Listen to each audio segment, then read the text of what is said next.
Good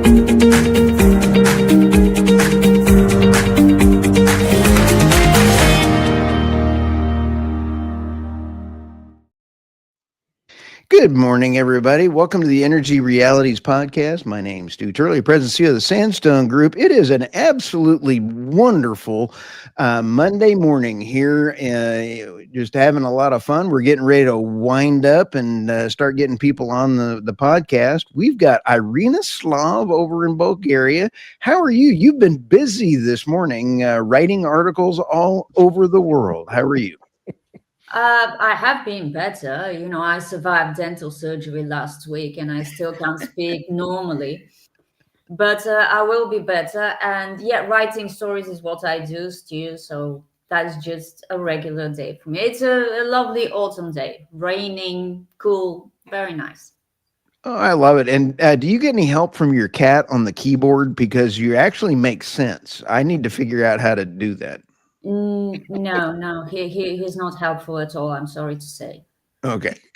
And then we have Tammy from the UK, and she is the head Cabano over there at the Tammy Nemeth. She's the head Cabano at the Nemeth Report. How are you today? I'm doing well, thank you. It looks like more coffee. You need more coffee. It's early for you. Yeah, it's a lovely autumn day in the UK, windy and rainy, and could use the rain, so that's good. Happy to see the leaves changing. It's always really pretty. And we had our time change on the weekend, so it's actually an hour earlier for. Yeah. And I heard that maybe the United States wants to get rid of daylight savings time, so that'll be interesting.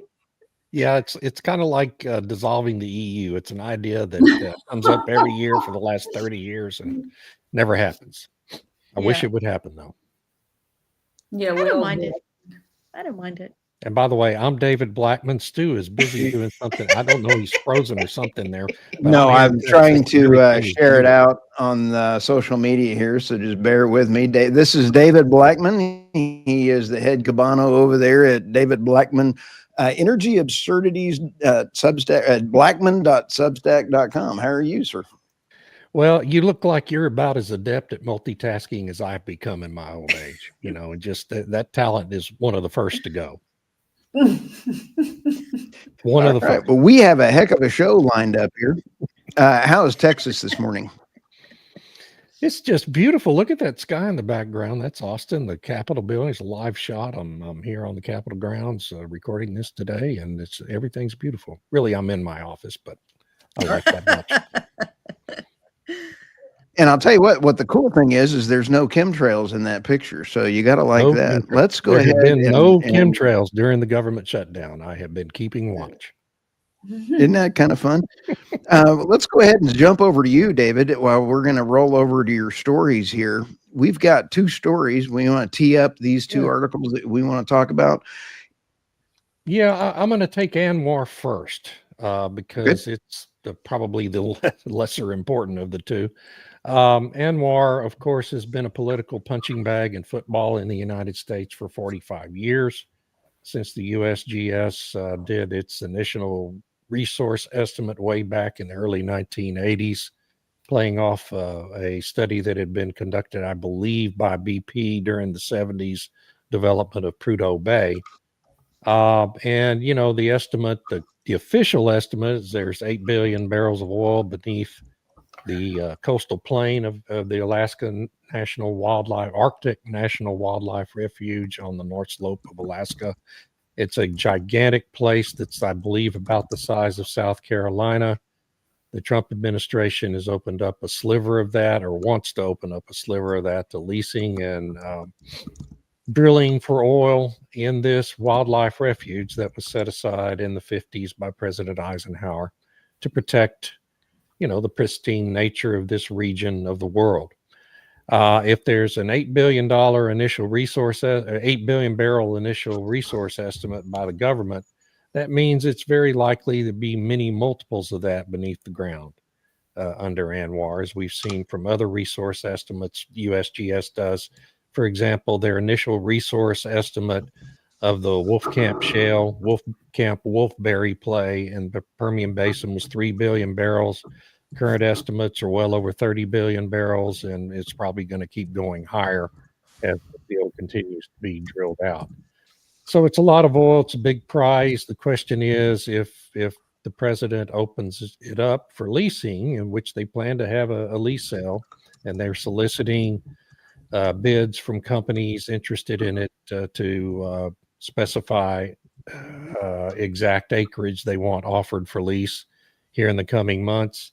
The question is going to become what companies are going to be willing to risk 10 to 15 billion dollars capital up front to not just go in and drill wells, but you would first have to install the infrastructure, pipeline, processing, refining infrastructure up on the North Slope to get this oil to market. It's a massive enterprise that would be on the same scale as developing the Stabroek play offshore Guyana by Exxon and Chevron right now. It would take years and years to get to first oil, probably 7 to 10 years before you produce a single barrel of oil. And in that 7 to 10 years, the United States is going to have at least 2 more presidential elections and at least 3 or 4 more midterm elections, between now and then, now and the first barrel of oil. And so the risk these companies would be taking would not just be billions and billions of dollars that you got to put in play up front to get it done, but also the risk that the next Democrat president would be like Joe Biden and would come in and use his pen to cancel out whatever you've invested so far on the first day he takes office, which is what Joe Biden did to TC Energy. And the, oh my God, I'm drawing a blank on the big pipeline. Keystone XL pipeline, which TC Energy had already invested $7 to $8 billion in that thing and just got canceled with the stroke of a pen. It's a huge risk. I don't know if any companies are going to be willing to do it. It would be nice to have additional oil production up there because the Trans-Alaska pipeline is less than half filled now. So you really need more oil coming into that pipeline to justify its ongoing existence here in the coming 10 to 15 years. But I just don't know. I mean, I'm pretty ambivalent about Anwar. Personally, these companies have a lot of places to invest their billions of dollars in capital, and maybe this isn't going to be a top priority, but I wonder if the group has any suspicion somebody might actually come in and take the risk. I wrote an article on it, and I said, I'm going to be watching who actually buys the leases. It's going to be a huge tell on who buys the leases. ConocoPhillips is up there. And I've said this before. My granddad was one of the chief geologists discovering the North Slope, loved all my trips up there, actually got to sell equipment to the Alyeska pipeline years and years ago. But here's some of the key things that are going to be some of that. I basically have said, drill, baby, drill sounds good till you have to pay the bills. And $60 is the new $40 oil based on inflation. That is not enough to even keep the lights on in the Saudi kingdom, let alone putting in all that new equipment. So, David, you are spot on. I don't know that it's going to be drill, baby, drill does not happen at $40. Doesn't happen at $60, and it's about $80. They'll start waking up. Maybe. Yeah, go ahead, Tammy. I would just jump in that when I was a grad student, I wrote a paper on, and I participated in a Canadian Foreign Affairs roundtable on the international implications of opening up Anwar because of the porcupine caribou herd. And the herd crosses the jurisdictional boundary between Canada and the United States. Right. It's always moving back and forth. And that has been a real sticking point, at least in Canada-US relations up there, because of the implications where the main oil leases would take place is in the calving grounds. And so there's, of course, the environmental argument that this will disrupt the calving of this really big herd, which would impact its migration to Canada. And this is where the environmental groups put up their resistance, and the Gwich'in Nation up there, also the Inuit. sort of go against this as well for that reason. So I don't know. There's a lot of roadblocks. I think you're right in the sense of whatever they approve now, unless you have Congress and the White House for the next, I don't know, 12 years, it will just get removed right away. And so, as you say, what company wants to take that kind of risk when there's other plays out there that aren't as sensitive, I suppose, is one way to The Alaska pipeline is actually a marvel in engineering and has not hurt any of the migratory processes at all. So, the caribou herd is definitely prospered with the pipeline, right? Because it provides warmth in the winter, and it's 5 times the size it was in the 70s. But this is a different thing in a different place. It's 300 or 400 miles to the east, and I mean, the ecological concerns, and of course, there's the reputational concern for the company. If you're the one out there, you're going to be taking all the invective from the environmental community, and you're also going to have 100 different challenges in courts that you're going to have to overcome in the United States and international courts, most likely, if you go into there as well. So it's a big deal. Irina, anything to add? I don't think so. I think you've covered everything, especially the political uncertainty that everybody talks about. Yeah. We don't know who will be in charge in 5 years. So why make long-term spending decisions now? It's really too risky. President Trump joked on Air Force One on the way over. He says, I could get another term in. I'll run as a vice president and then go ahead and pump the other guy out. He goes, that'd be kind of mean. So, let's let people get a little excited over that one. Yeah. So the other one is, of course, the president's trip to Asia, which is ongoing as we speak. He's making all kinds of deals, which Donald Trump tends to like to do when he's on an international trip. A lot of it's related to rare earth minerals and other critical energy minerals, and not just the mining of them, but the processing and refining and manufacturing of the military grade magnets that go into every modern day weapons system.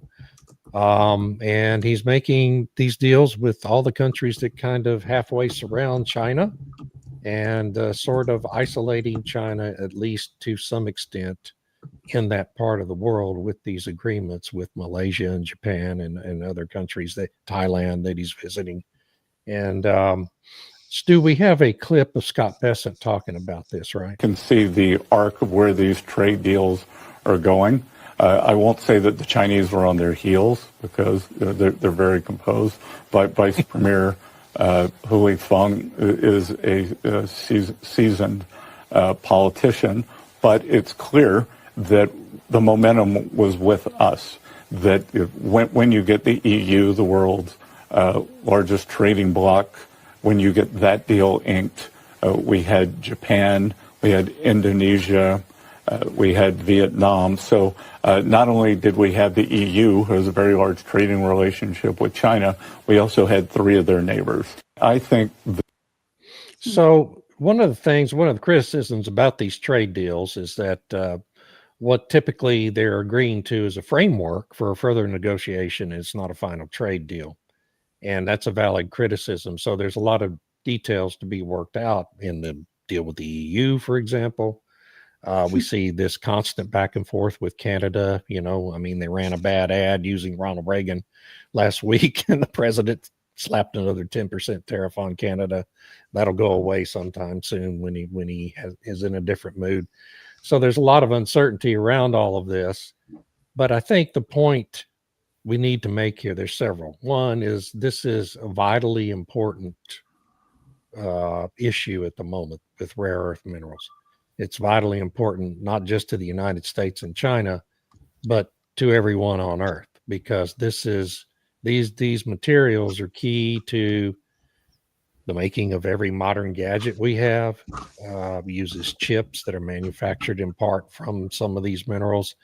Every modern military weapons system that provides national security for the Western world is made with the magnets and the chips that are manufactured from these minerals. China controls 65% currently of global production of these minerals, 80% of the supply chains for these minerals, and about 90% of the refining capacity for these minerals. So I go back, and every time I talk about this, I go back to 2001, June of 2001, when President Biden's handlers propped him in front of his teleprompter and had him read a script talking about what a national emergency it is, that we're dependent on China for 80% at that time, and I think it's still about that, of our rare earth mineral needs. And he promised 4 years ago, more than 4 years ago now, to mount what he referred to in that text as a whole government approach to onshoring supply chains and friend-shoring those supply chains with other countries that are friendly to us, and getting out of the Chinese sphere of influence over them. Literally nothing happened for the next 3.5 years of that administration that anybody can tell me about. I mean, I've asked the question repeatedly. I've gotten zero evidence that they did anything to resolve this issue. So now the Trump administration has inherited a major bleep show on this issue and is having to scramble around in an emergency situation. And that's why we saw them last week do the deal with Australia related to rare earth mining and processing and refining in Australia that we will import to the United States. We saw the Pentagon enter into an equity agreement with MP Materials, which is the only sizable U.S. maker of those magnets. It's also a mining and refining operation there in Southern California. It's amazing to me that that plant is in Southern California, given all the emissions it's creating, but it is. And, you know, we're going to see a lot more deals like these here in the near future. And it's really a big piece of these trade agreements that are being negotiated with these Pacific Rim countries during this presidential trip. So the point is that if we don't do this, then we're all going to be facing an energy crisis that potentially could make the 1973 Arab oil embargo look like a walk in the park, because these minerals it's a highly complex system, vastly more complex than that oil embargo was. There's so many moving parts, and it is a true emergency situation. And I think, you know, Mr. Bessent and Energy Secretary Wright and the other Trump officials and the president himself deserve a lot of credit for taking it seriously and moving as quickly as they, you know, it's hard to move the gears of the U.S. federal government in any single direction. And this one is really highly complex, but it's vitally important to everyone that they're successful in this. I'm tired. I would add that, you know, at the same time that Trump is on his Asian trade mission trip, so is Mark Carney of Canada. Yeah. And Carney is also making different announcements and whatnot. Yeah, I feel like the Air Force One lands and then Mark Carney comes along like 5 minutes later or whatever. But I mean, it's time to be with the ASEAN meetings at Kuala Lumpur and the APEC meetings in South Korea. So it's part of this sort of larger international gathering of these of Asia Pacific trade. And as much as I criticize Mark Carney, this is the one area I agree with him, is that it's important to diversify trade. And Southeast Asia, from the World Bank, is showing that it is going to be the largest growing economic region in the world over the next 10 to 15 years. Yeah. So it makes complete sense to try and have better trading ties with this region that is slated to grow the most in the world, especially with Canada being stagnating, in fact, probably negative growth. I find that funny, negative growth. Yeah, like Germany, you know, and so I agree that this is the right thing to do, to go to Asia and try to make these trade agreements and whatnot. What I find so interesting with this whole friendshoring thing, you're absolutely right. Nothing happened. Canada jumped on board, friendshoring. and whatnot. And so what I found so fascinating in Mark Carney's comments at one of these trade meetings this past week was that the EU doesn't have a Pacific border, but that's okay because Canada will be the bridge between Asia and the EU.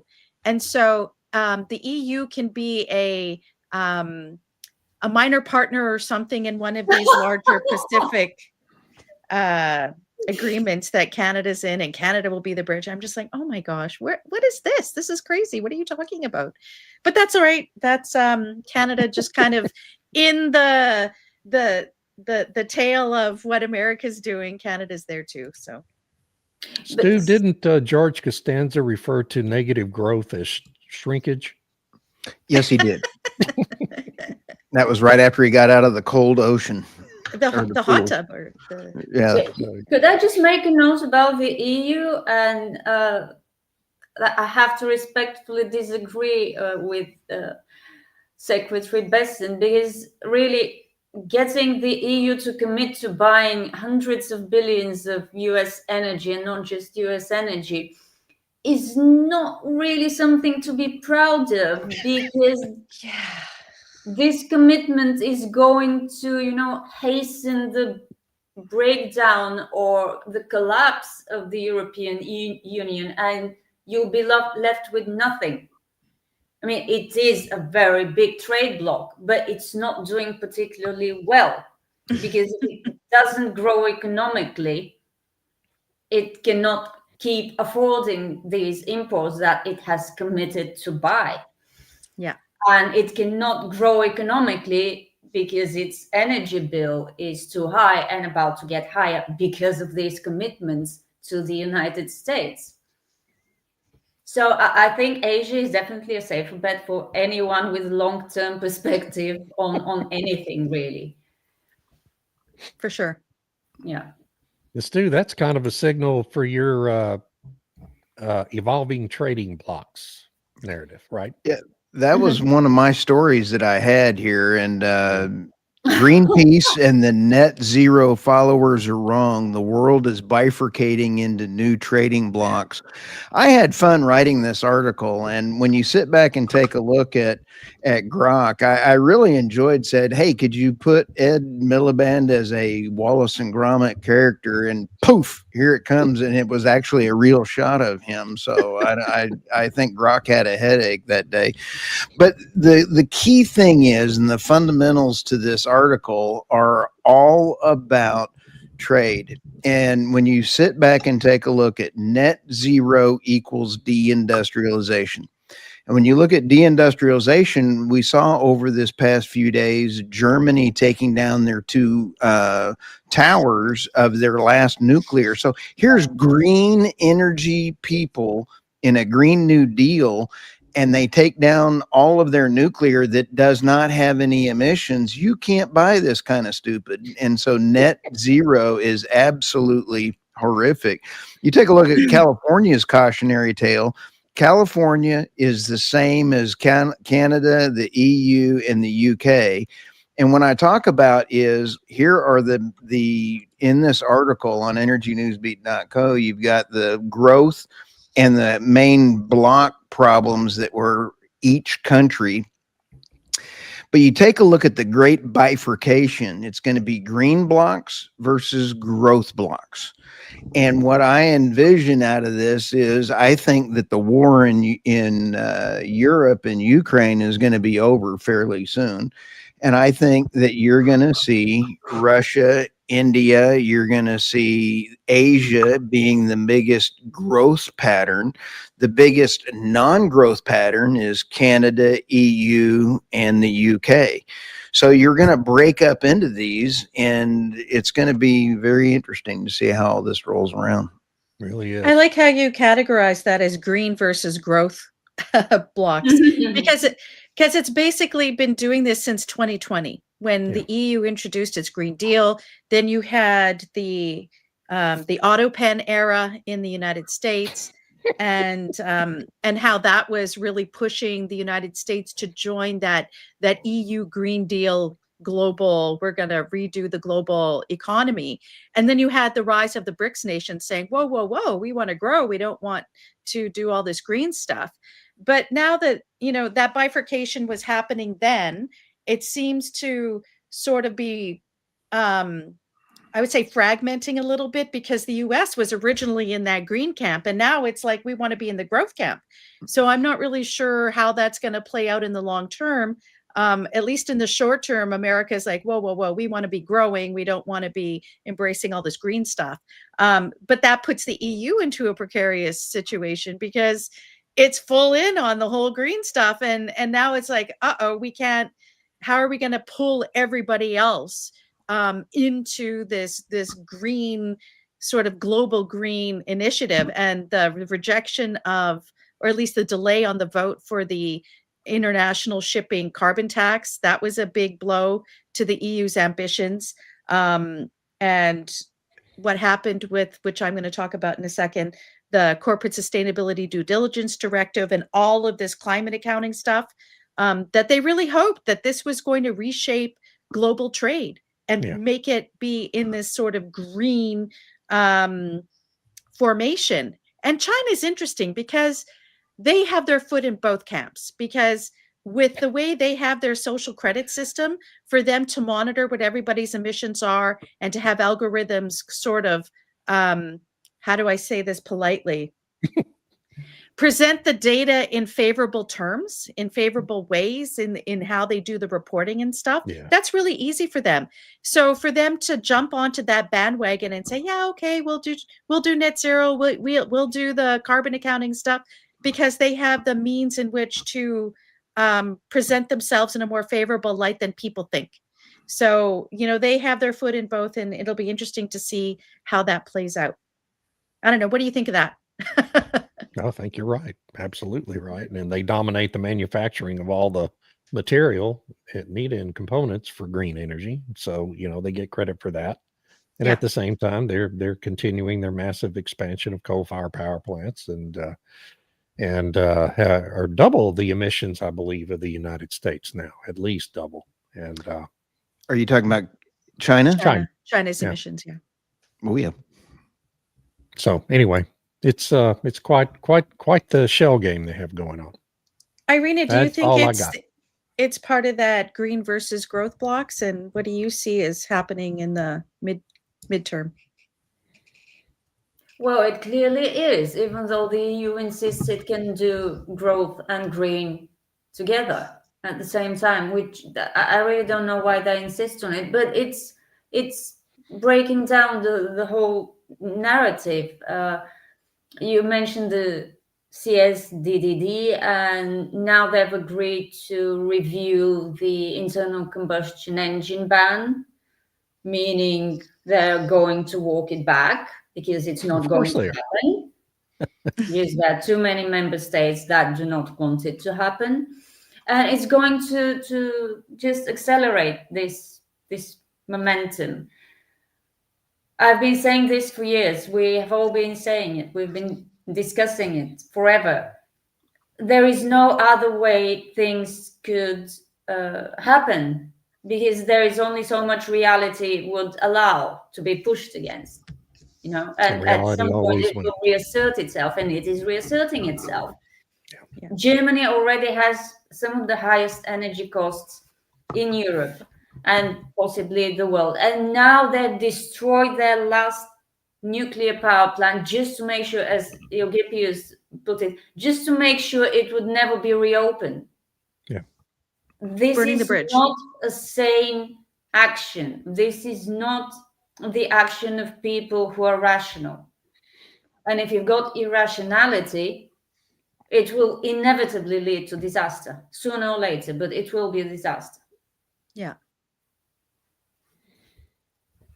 And that's, boy, I took up half the show. We got to move on. And you can be found at? Dave, blackman.substack.com. Come see me. Boy, I think I had a problem this morning. Holy smokes. Okay, here we go. We got Irina. I'll be really quick because it's related, really. Europe faces an economic reality check on its climate agenda. We just discussed this. I wrote a feature article for oilprice.com today on this topic. It's what I've been saying, and we have all been saying. They are discovering that the net zero transition is quite expensive, and they're starting to run out of money, and they're starting, worse, to run out of ways to find money to keep financing this transition. So yeah, they're calling it a reality check. It was long overdue, and it's good to see it, finally being acknowledged by mainstream media. They need to find a way to ease the cost burden of the green transition. Well, good luck with that. How? How? Except admitting that you need cheap hydrocarbon-based energy, which also happens to be reliable. Oh. Until they acknowledge that, subsidies. They work. But where do you get the money from? Yeah, where's Yeah. the money? The rich. But wait, Yeah, people- wind and solar are cheap. They're the cheapest sources cheapest of energy, ever. right? Aren't they? Yeah, How they're can it below be a 0% cost? of the time. Yeah. Yeah. Irina, this morning I wrote in the article that there are 11,900 insolvencies in Germany this year, and 940 manufacturing firms filed for bankruptcy in 2025. Yeah. Oh my gosh. Yeah. It's going to get worse because Oh, they yeah. cannot bring electricity costs down, not without heavy subsidizing of all forms of electricity. And they're not going to do that because that's essentially subsidizing natural gas and coal. Yeah. Okie doke. And related to that, Europe struggles to catch up in a race to stockpile Oh, critical minerals. I will quote from this article because I couldn't put it any better than it has been put by the Financial Times. Now, Brussels will launch a consultation on stockpiling before year end on funding and what minerals should be acquired. They will launch a consultation, people. They will talk about what exact minerals we need to stockpile. And then we'll probably continue with consultations on how exactly are we going to acquire these minerals and who are we going to acquire them from? Because who is the dominant power on all these critical minerals? It's China. And there's the US, which is also stockpiling. Yeah. We're going to be in a race with the US. Guess how that race is going to end? It's just disaster after disaster. I thought it was exhausting a year ago. I was wrong. It's just been getting worse, and they're launching consultations and discussing joint buying as if it's a magic solution to all problems. It didn't work for natural gas. It's not going to work now. How are you going to mandate companies to buy critical minerals from, I don't know, Australia? Yeah. I don't know why they need the consultation, because in 2023, they produced the critical minerals list with 34 of the critical minerals. And that includes like copper, antimony, arsenic, bauxite, beryllium, helium, heavy rare earths, light rare earths, lithium, magnesium, and so on and so forth. So they've already got the list. So what the heck are they consulting on? And the other thing that's a bureaucracy. That's a bureaucracy. Right. Bureaucracy. Consultations and discussions. Yeah. And then nothing happens. So it's talk, and nothing happens. And nothing happens. Yeah. Because I thought that one of the sticking points was depending on where you store it. So let's say Germany stores a bunch of critical minerals. How do other countries access it? Because it's in Germany. Right. Yeah. And then it was, what if Italy does, or what if France does? And what's the mechanism for the EU to distribute or disperse the critical minerals that have been stockpiled in which locations? So yeah, I'm trying to imagine Siemens trying to get critical minerals that are stored in Spain, held by the Spanish socialist government or something. And then they're like, no, we don't want to give you access to that. That could, how's that going to work? Possession's 9/10 of the law. This brings up a very worrying development, courtesy of Mario Draghi, who recently said that Europe should move towards pragmatic federalization Yeah. to solve Yeah. all its problems. I really, really don't like this idea. No. Then if they federalize the same way that maybe Canada is, it's just, it chips away at all the of the powers of the states, the member states. Exactly. And it's already bad chipping away at, trying to say that Hungary can't do X, Y, Z, and we're just going to withhold funding. Well, how can you do that? They keep changing the goalposts, and then if they create themselves as this federal entity, I think that would just be disastrous for the rights and the powers of the member states. It will be for everyone, except those in charge. That's why they want it. That's the way to cement their power. Yeah. All these unelected people. Mercy. Elections are risky, as we know. Yes, well, they are. except when they interfere. Right, especially when they're rigged. Yeah. Those are great stories, Irina. Thank you. Great stories. Oh, really The depressing. thing on the stockpiling is just I saw that headline and I almost fainted. I thought, oh my God, if you haven't been stockpiling for the last 30 years, it's too late. I don't know how you catch up. It's hard to see. Particularly with the slow moving bureaucracy at the EU, it's really hard to see how there's a successful effort there. Yeah, it's like what their recent announcement about they're creating this consortium to compete with Starlink, and it's all these the big EU level companies like Thales and Airbus and somebody else, and they're going to combine in order to compete with Starlink, and just like, you guys take forever to do anything. How is It's like NASA trying to compete with SpaceX, Yeah. It's just such a pretense. I mean, it's great. You need competition, but having this sort of federally or the EU involved in trying to compete with a private entity, it's just, I don't know. Typical, yeah. Irina. And your Substack is? It's Irina's Life on Energy, and I try to write regularly. Apparently, I write too much for some readers, but I'm not going to stop. So yeah, I have that problem too. It's not your problem. It's not my problem. It's the reader's problem. I mean, you can read the articles later or unsubscribe, of course. Right. Yeah. I mean, I get the emails for all the different Substackers that I follow, and I just get to them when I get to them. Exactly. That's what I do. Yeah. Yeah. It's some of it's timely, but other stuff, it lasts a long time and can just help give background information and understanding. And I really appreciate all the work that Substackers do to try and shed light on different world developments, and definitely grateful for it.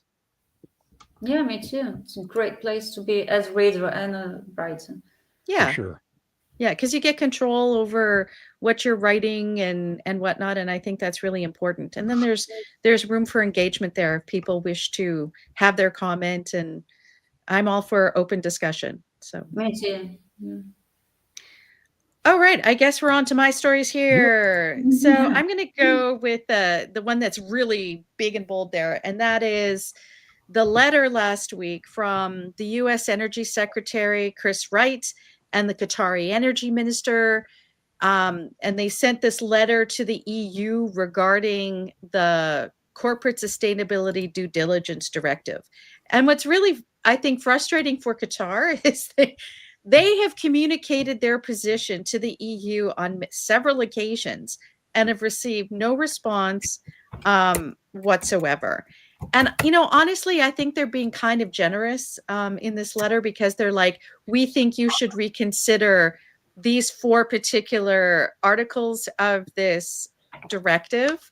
And what was interesting is that the EU had made some minor adjustments supposedly to accommodate Qatar's complaints, and they put it into this omnibus legislation. And if you the EU process of reviewing things is Byzantine, and it takes forever and whatever. So then it went to the juridical committee, and they made a few more tweaks, but they kept the one that bothered Qatar the most, and that was you have to have transition plans. And a transition plan in this context is that you're basically putting out a plan, if you're an oil and gas company, of when you're going to be out of business. And it's like how you're phasing yourself out till 2050. And in the transition plan, you have targets. So with those targets, every 5 years or something, we're going to reach this milestone and that milestone and so on. And so that's the expectation with the transition plan, that you're laying out the steps in which you're putting yourself out of business, because you have to have net zero emissions from your operations, your supply chain, and people using your product. So zero by 2050 means no one's using natural gas and no one's using oil. So Qatar said, no, we're not doing transition plans. That's stupid. We don't want to have to report on our supply chain and all this human rights stuff. Why should we have to say that anybody who works for us must be unionized? Because that's one of the elements. And so they pushed back and said, no, we won't do this. So the EU tweaked some stuff and said, well, okay, you just have to account for people in your immediate supply chain. But if you hear a rumor that someone down the supply chain that you're not directly dealing with may be having bad practices, you still need to kind of investigate. Otherwise, people might get mad. Investors will be mad. There could be court cases launched against you and so on. And so the US said, actually, we don't like this stuff either. We don't like this transition plan stuff. We don't like all this labor stuff. And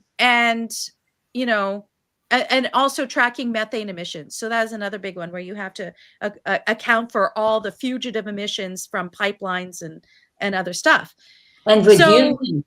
And reduce them, right, by 2050. So they tweaked some stuff and said, okay, you have to have a transition plan, but you don't have to put steps in for how you're going to reach your outcome in 2050. But of course, that's all open for litigation, where activist groups will say, hey, but you need to have these steps. We need to know, blah, blah, blah.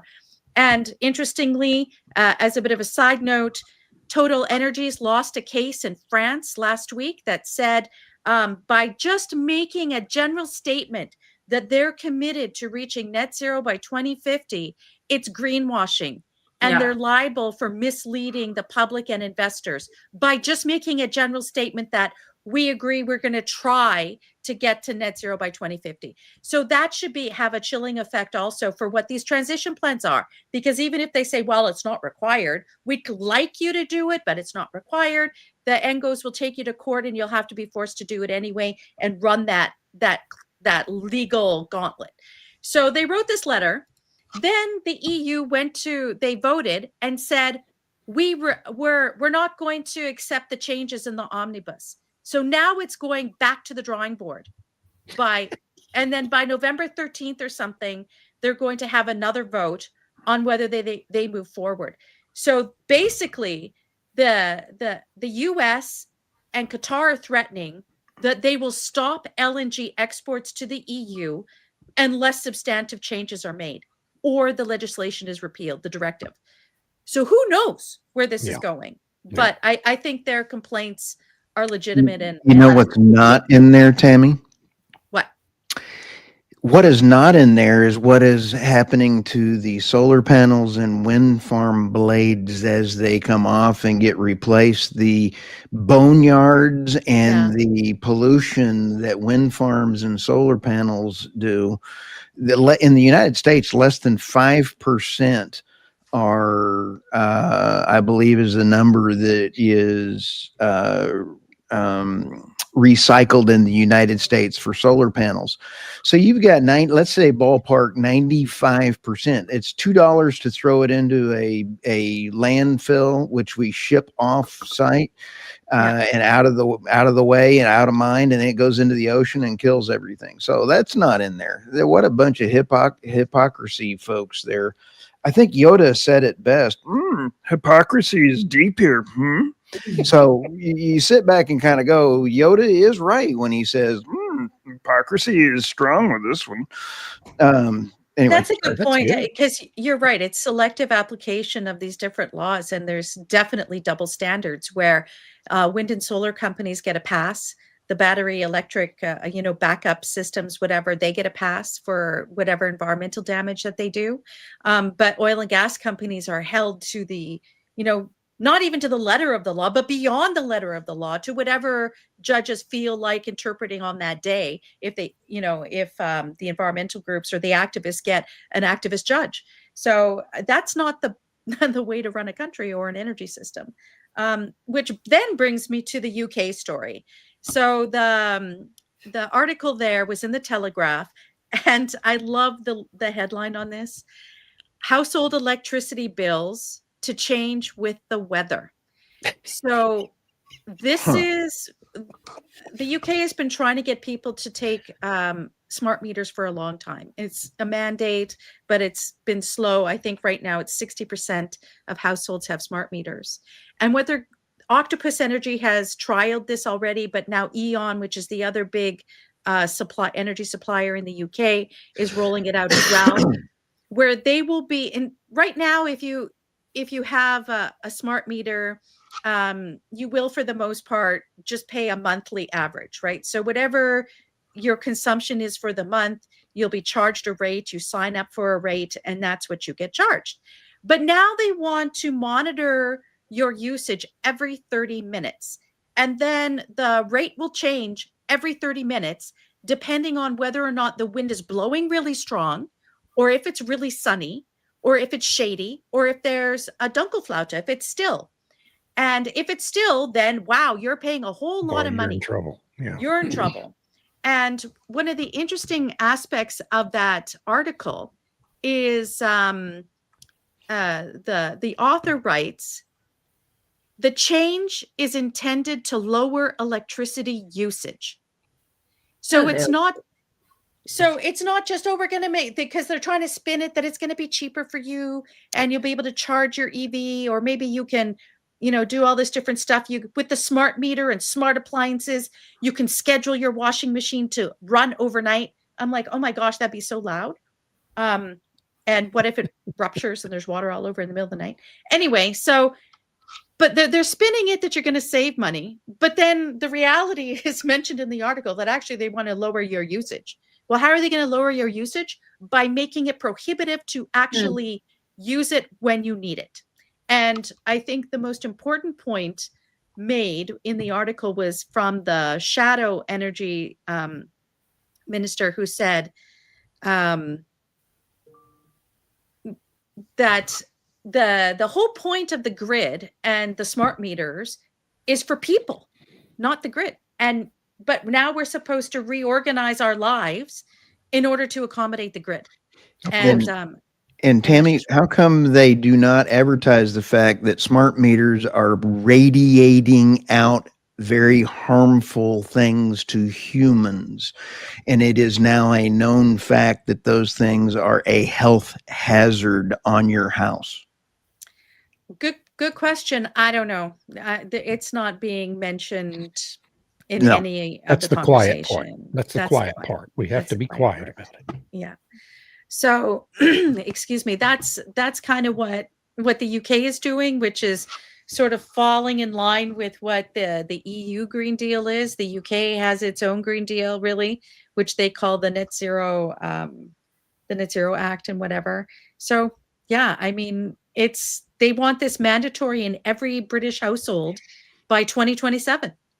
So, yeah, it'll be interesting to see if they're able to do that. But that's linked to this new announcement where the government here in the UK is going to fast track 400,000 training positions to make to try and encourage kids who are finishing school Clean to go energy in- jobs. Yeah. the clean energy jobs. So because they need people to install the meters and they need people to hook up all the solar and wind that they're putting onto the grid and doing all this, maybe probably cleaning off the solar panels. Maybe that'll be a job too. You So- don't have to do this every day. So once the smart meters are installed and panels are put up, what are these people going to do? Right. Clean the solar panels, maintain them, cut the grass. I don't know. Wait for a hailstorm and then replace them.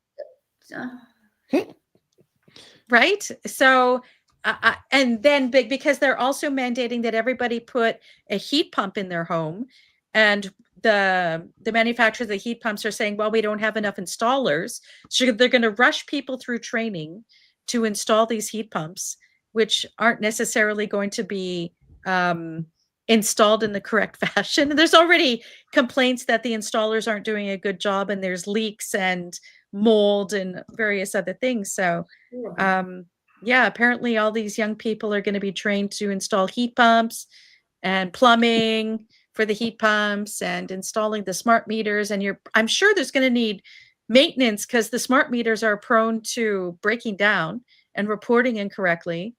And then the other thing they announced, it was a new ombudsman.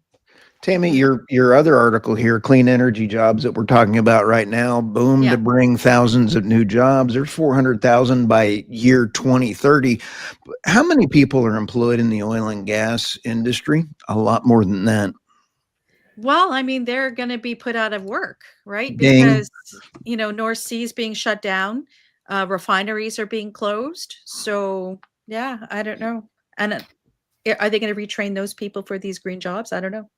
There is close to 1 million young people out of work in the UK. A reader told me 928,000 or something like that, many of whom are out of work and out of education due to mental problems.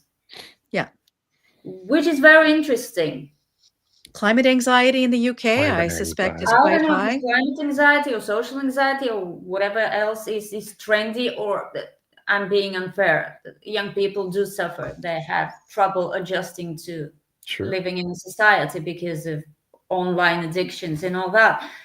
Yeah. But it raises the question, how are you going to train all these necessary technicians?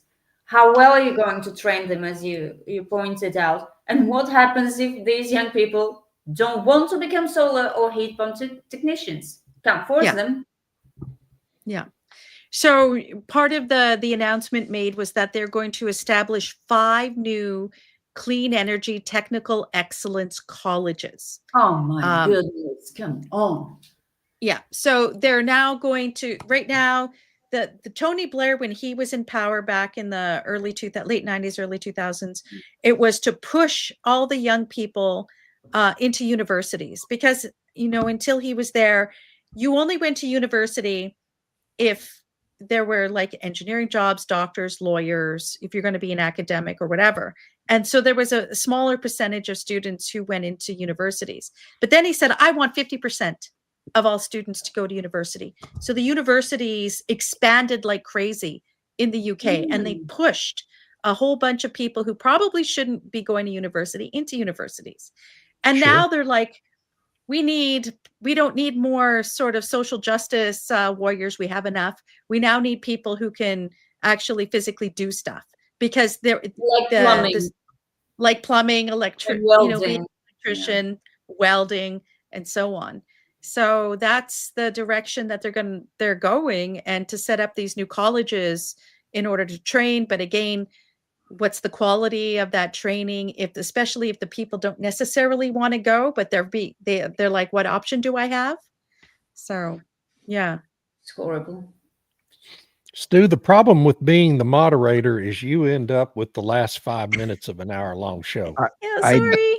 No, I am quite happy. You guys know I an took up awful half lot. of it. No, is this part of? We've already talked about this. Yeah, we're done. Yeah. Okay, and how do people find you? You can find me at the nemethReport.substack.com.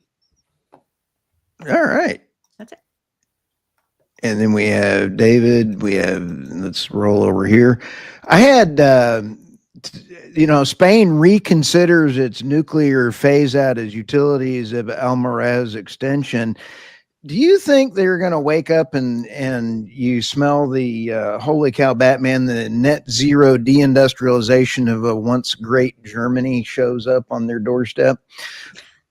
I'm not sure, but at least they're filing to do that. And we've talked and we've covered today. And speaking of Germany, I put in that article that I have on energynewsbeat.co a picture of Germany saving the climate after blowing up its perfectly fine nuclear plants, a coal mine. Yeah. The amount in how this relates to this article, Spain's use of natural gas since the major blackout over this summer has dramatically increased, and the amount of natural gas that they're buying and the power generation has really, really increased. So that goes back to the age-old Turley's law. The more we go and more money invested in wind and solar and hydrogen, the more fossil fuels will be used, and it seems like it's holding true. The rare earth we've covered very nicely on all of this kind of stuff. So, but I'll tell you, you sit back and take a look at Secretary Chris Wright on the interview that he had with, that's on energynewsbeat.co as well. And I've got the whole video on there, and Secretary Chris Wright hit it out of the park with Larry Kudlow. And Larry actually asked a very succinct questions in a nice orderly way. And I've got the whole video there. And so take a look at it. And Chris Wright says, I would love to have all the minerals and ore taken care of in 12 months. That's not likely. Let's target 24 months. Well, we're already, gallium is a very major issue for military, and we are now producing in the U.S. an estimated 50% of what the U.S. military needs right now, which is not 50% of everything we need. But I got to hand it to the Secretary Chris Wright and Lee Zeldin and Doug Burgum for all hands on deck. They're doing the best they can. So at least they are really working out. And we saw with Malaysia, we saw with Japan. Japan is going to lead the Asia markets in the new bifurcation with their new prime minister. She is a rock star. I had never heard of her until she won. So hats off to the new prime minister of Japan. I think that she's going to do them very well. Looks like they don't rig their elections in Japan, right? Otherwise, she'd have never been allowed to be. Yeah, well, elected. they haven't been in contact with the European Union prior to the elections. Right. Yeah. Exactly. WEF hasn't gotten embedded in the Japanese government. No, and we already talked about Greenpeace and the net zero followers are wrong. In this article, I do have all of where the trading blocks and the growth patterns are going to be. And I like the way of saying it is either going green or growth. So and it's a new trading block world. And as President Trump has said many times, it's either central casting or many people may not like the way this story ends. We will probably be doing business with Russia, and Russia will be doing business with India, and India will be doing business with the United States. And you can either be going after fiscal responsibility and growth, or you're going to be left in the dirt. Well, the only people who are not going to like this is people who think that reality is a Hollywood action film, which it isn't. Well, I'm sorry, but it's a fact. A lot of people see the world in precisely that way. Yeah. It's an action movie. There's the good guys who can do bad things because they're the good guys and they're justified in doing bad things. And there are the bad guys who could never, ever do anything good at all because they're the bad guys. And whatever they do, it's bad because it's them doing it. This is literally the perspective on the world that I'm seeing on social media all the time. It's a bit scary, but I do keep hoping that it's only characteristic of a small minority of people and more. Uh-oh. Uh-oh. Irina froze. Oh, goodness. Her dental implant hit. I don't know. You Well- censored her. That's right. Uh-oh. Well, with that, we're about out of time, and we sure had a great discussion here. David, any last words? Just that.